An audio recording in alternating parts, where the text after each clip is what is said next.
तो अभी मैं आया हूँ छत पे, तो कबूतर को दे देता हूँ पहले दाना, क्योंकि आज अंधेरा हो गया और मैं लेट हो गया हूँ, तो बाहर नहीं निकालूंगा। अब दाना दे देता हूँ कबूतर को। देखो ये पूरी ट्रे भर दी है और ये कबूतर के लिए पानी आ गया और इसको मैं ढक देता हूँ, नहीं तो कबूतर सब बिगाड़ देंगे। देखो, और ये कबूतर सब दाना खा रहे हैं।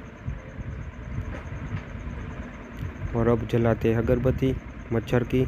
मच्छर ने बहुत परेशान कर रखा है, तो आज हम शॉर्ट वीडियो बनाएंगे, क्योंकि आज टाइम नहीं मिला बड़ी वीडियो बनाने के लिए, तो आज शॉर्ट वीडियो बना दी है। और देखो अगरबत्ती में धुआं निकल रहा है।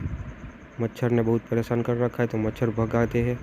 बच्चे को, छोटे छोटे बच्चों को बाइट कर देता है, तो इधर अगरबत्ती रख देते हैं और कबूतर को बंद कर देते हैं। आज टाइम नहीं मिला इसलिए बहुत लेट हो गया हूँ। तो हम लगाते हैं ताला, तो ताला लगा दिया है। तो मिलते हैं अगली वीडियो में, इसलिए लाइक करो, कमेंट करो और शेयर करो।